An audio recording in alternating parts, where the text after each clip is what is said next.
नमस्ते। आज एक नए विषय के साथ आपके सामने उपस्थित हुई हूँ। आज का मेरा विषय है बालकृष्ण भट्ट जी द्वारा रचित एक निबंध आत्मनिर्भरता।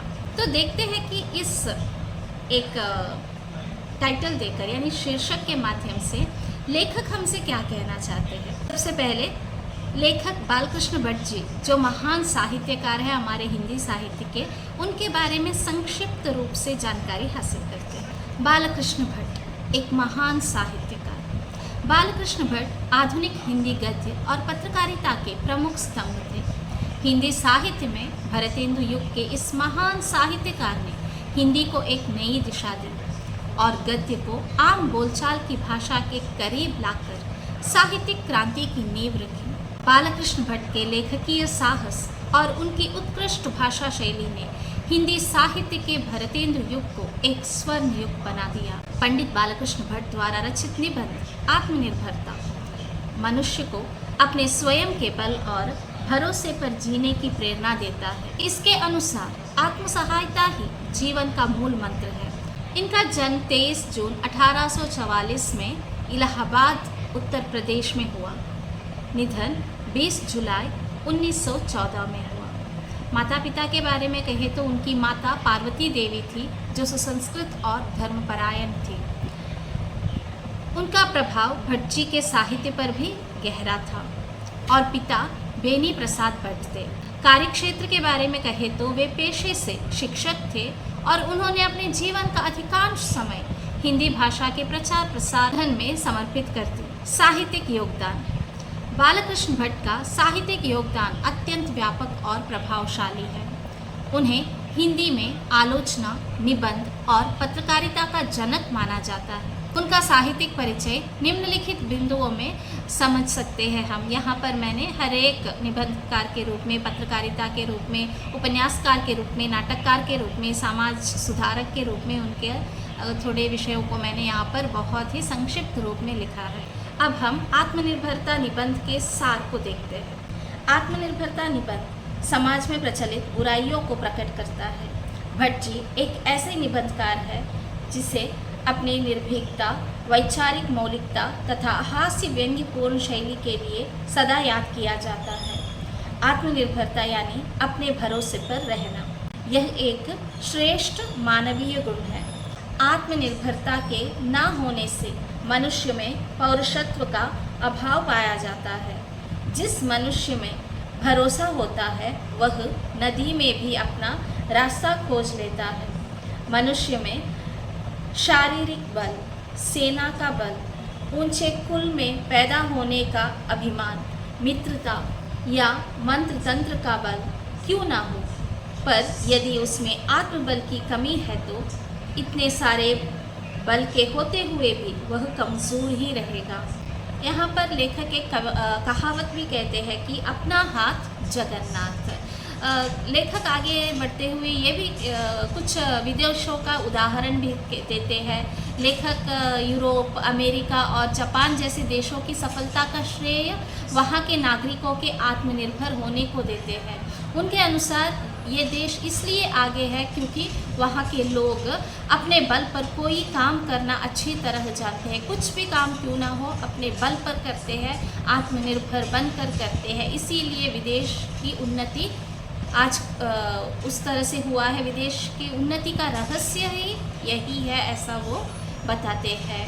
भारतीय समाज की स्थिति के बारे में बताते हुए निबंध में उस समय की भारतीय स्थिति पर चिंता व्यक्त करते हैं लेखक का मानना था कि भारत की बर्बादी का कारण यह है कि यहाँ के लोग अपने भरोसे रहना भूल गए हैं और दूसरों की सेवा यानी गुलामी करने में ही सहजता महसूस करते हैं।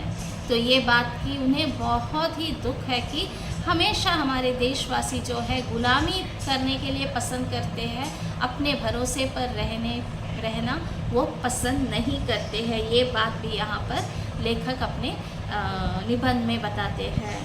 आगे बढ़ते हुए लेखक कहते हैं कि एक आदमी किसी भी समाज या जाति का क्यों ना हो, यदि अलग अलग अपने को सुधारे तो जाति की जाति या समाज का समाज सुधर जाएगा।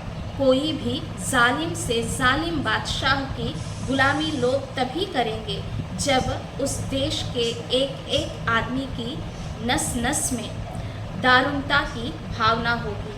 किसी भी देश की स्वतंत्रता की नींव तभी गहरी और मजबूत होगी जब उस देश के हर एक आदमी में आत्मनिर्भरता का गुण होगा। लेखक कहते हैं कि ऊंचे से ऊंचे दर्जे की शिक्षा भी बेकार है जब हम अपने ही सहारे अपनी भलाई ना कर सके। आगे लेखक कहते हैं कि मनुष्य विद्या से पूर्ण नहीं होता बल्कि काम करने से पूर्ण होता है। उदाहरण के लिए प्रसिद्ध पुरुषों की जीवनियों के पढ़ने से नहीं वरन उनका चरित्र का अनुसरण करने से ही मनुष्य में पूर्णता आती है। आत्मनिर्भरता के संबंध में हमें जो शिक्षा किसानों दुकानदारों से मिलती है उनके मुकाबले स्कूल और कॉलेज की शिक्षा कुछ नहीं है। आत्मनिर्भरता की प्राप्ति मनुष्य को धैर्य परिश्रम व दृढ़ निश्चय से मिलती है। ये सभी गुण हमारे जीवन को सफल बनाते हैं। जो व्यक्ति लोगों पर उपकार करता है उसे बड़े लोगों की कोटि में रखा जाता है। वह मनुष्य रूप में साक्षात देवता है, चाहे वह गरीब से गरीब या छोटे दर्जे या छोटी जाति का क्यों न हो, वह मनुष्य के रूप में साक्षात देवता होता है। लेखक ये भी कहते हैं कि यहाँ पर हमारी भारतीय परंपरा कैसा है कि एक माता पिता जब एक बच्चे का पालन पोषण करते हैं तो वो बच्चे को बच्चा ही समझकर उसका हर एक खुशी को अपनी खुशी मानकर सब कुछ उसके लिए करते हैं, जिससे वो बच्चा जो है कभी बड़ा नहीं हो पाता और उसमें आत्मनिर्भरता की भावना विकसित नहीं हो पाती। इसलिए बाल्यावस्था बहुत ही महत्वपूर्ण है। निबंध में आगे ये कहा गया है कि कुछ महापुरुषों का मानना है कि देश का विकास औरतों को शिक्षित करने से होगा, तो कोई विधवा विवाह के जारी रखने में भलाई को मानता है, तो कोई विलायत में पढ़ने से तरक्की होने की बात कहता है। पर भट्ट जी का यह मानना है कि जनसंख्या पर रोक लगाने से बाल विवाह को रोकने अनिवार्य है और इसके लिए कठोर कानून की आवश्यकता है। सबसे पहले इस कोड को साफ करने की आवश्यकता है, तभी व्यक्ति आत्मनिर्भर बन सकता है। दूसरे शब्द में आत्मनिर्भरता की योग्यता संपादन किए बिना व्यक्ति व समाज का विकास संभव नहीं है। इसलिए आत्मनिर्भरता जैसे श्रेष्ठ गुण का विकास करना हमारे जीवन का एक अनिवार्य घटक है। इस तरह से यहाँ पर निबंध में लेखक कहते हैं। निष्कर्ष के तौर पर हम ये कह सकते हैं कि यहाँ पर स्पष्ट है कि बालकृष्ण भट्ट का आत्मनिर्भरता निबंध मानव जीवन में स्वावलंबन, आत्मविश्वास और आत्मशक्ति के महत्व को रेखांकित करता है। लेखक का मानना है कि व्यक्ति की वास्तविक शक्ति उसके भीतर निहित होती है, न कि बाहरी साधनों, धन, संपत्ति या दूसरों के सहयोग में। जो व्यक्ति अपने परिश्रम, विवेक और आत्मबल पर विश्वास करता है वही जीवन में सफलता और सम्मान प्राप्त करता है।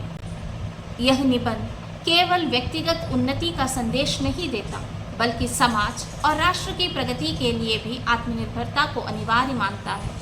वर्तमान समय में भी यह निबंध अत्यंत प्रासंगिक है, क्योंकि आत्मनिर्भर नागरिक ही एक सशक्त समाज और समृद्ध राष्ट्र का निर्माण कर सकते हैं। इसलिए हमें आत्मनिर्भर बनकर अपने कर्तव्यों का निष्ठापूर्वक पालन करना चाहिए और दूसरों पर अनावश्यक निर्भरता से बचना चाहिए। इस तरह से ये निष्कर्ष हम लिख सकते हैं। अपने परीक्षा के लिए भी इस तरह से हम निष्कर्ष लिख सकते हैं। इतना कहकर इस निबंध को यहीं पर समाप्त करना चाहती हूँ। धन्यवाद।